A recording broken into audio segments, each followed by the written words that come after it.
Hi, my name is Rick Harsch, and this is my master class in fiction.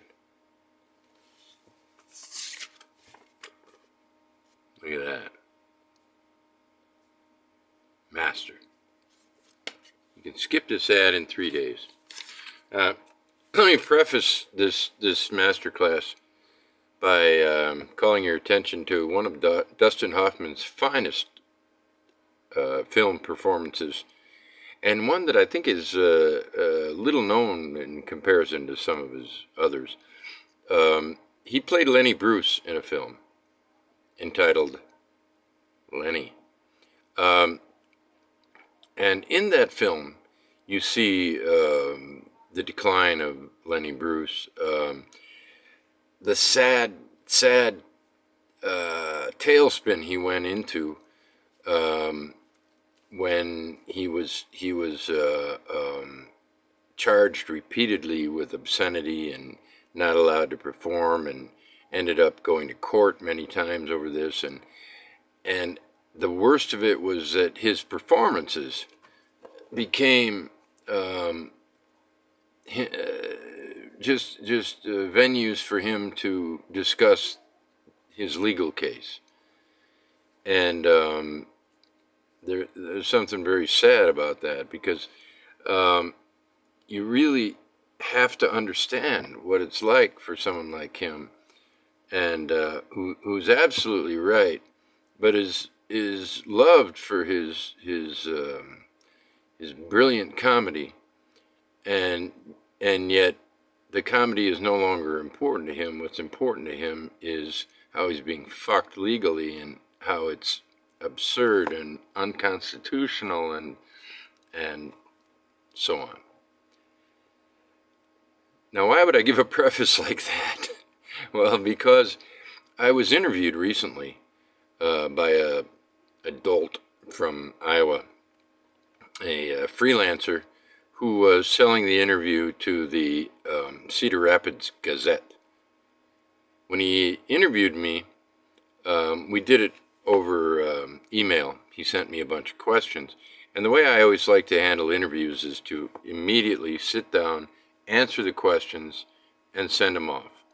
Because an interview should be done in person, I think, but situations don't always allow for that. So I like to come as close to spontaneity as possible. I know of cases. I know of a very great interviewer, George Salas, and he sends his questions off to people, and sometimes they hold on to them for, well, in one case, I think it's been 2 months that one well-known writer has had his questions. And I made the comment that, this is like the posterity interview or something like that. I mean, what the fuck is wrong with these people? Just answer the goddamn questions, I mean, it'll be interesting, I'm sure. Well, this guy, though, is putz. And so he does, first of all, what he was interviewing me about was the manifold destiny of Eddie Vegas, and he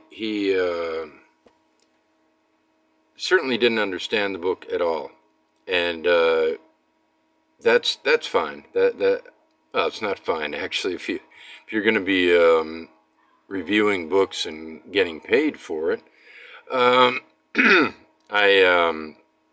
think you ought to be reviewing books that are on your level.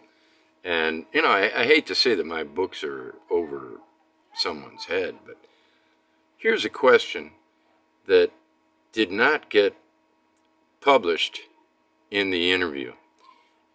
And there's no reason for that, because even though he told me that my responses were too long and they might have to cut some of the questions, he asked me, what questions would you consider the most important?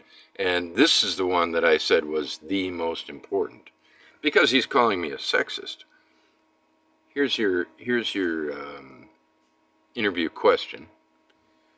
I was struck by the female characters in this book. Now that's not true. Not one of my characters hit the motherfucker.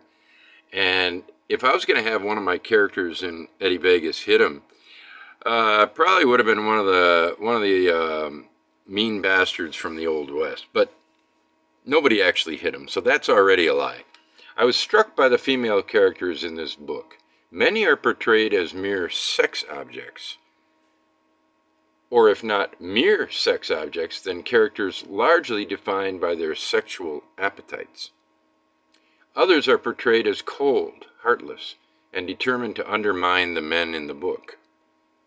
At times, you employ language that is generally considered exceptionally offensive to describe the women in the book. Sometimes this language comes from characters, but other times it comes from the narrator, who seems pretty clearly to be you. From your perspective, and there's the accusation, but it's an interview, so there has to be a question attached. All he really wanted to do was make the accusation. From your perspective, what narrative function do the women in this book play, and what drives the way they are depicted? Well, I would question, before I get into the answer I gave him, let me just say one thing. Many are portrayed as mere sex objects. One is. That's true. But he says, or if not mere sex objects, then characters largely defined by their sexual appetites. The one who's a mere sex object is a friend of one of the characters and who dresses kind of sexy and sits on his lap to try to distract people during a poker game. We don't really get much of her as a person, and there's really nothing about her other than that fact. And the two guys are talking, and one is maybe jokingly saying, "You want her? You can have her," because she's sleeping later on. But it's not really something that they seriously consider. And it's clear that he's only using her to, with her consent, to distract during the poker game. And that's the only person in the book who's largely defined by, well, no, she's not even defined by her sexual appetite. She's defined by her willingness to try to help her friend distract other poker players. So that's really all that. Others are portrayed as cold, heartless, and determined to undermine the men in the book. One is probably truly determined to undermine the man she's married to. The other one, who's cold and heartless, is the daughter of that one. And so I don't know what language he's considering exceptionally offensive, but there's a man getting divorced and is at a point of just despising his wife. But let me just give you the answer to his question. From your perspective, what narrative function do the women in this book play, and what drives the way they are depicted? So I said, I remember when I was in the Iowa Writers' Workshop, a disrespectful young woman wrote on a friend's story that had been submitted for scrutiny, blah, blah, get to the sex part. I mean, what a nasty little turd she was. I'm not mystified by the odd phenomenon that men have largely become the guardians of perceived sexism in literature. When the finest rendered character in Voices After Evelyn was considered by some men to be a sexist creation, I asked a feminist to read the book, and she said she loved that same character. When one person, the first before you, told me the book was sexist, I was baffled. The three most sane and impressive characters in the book, Eddie Vegas, are definitely women. The three most sane and impressive. One is called Marie Fire, the wife of an early gravel, the widow of another named Ethel, And this main character in the current period called Picasso Tits, which is an Arletonian description that is not at all meant in a derogatory way, and she knows they call her that, and her name is Satif, which is quite an honorable name if you know anything about the Algerian War. The love interest of the two main modern characters, who is the moral center of the novel. This was not entirely by design, with the exception of Satif. The other two women just came organically. The other two arose organic from their environments as the book progressed.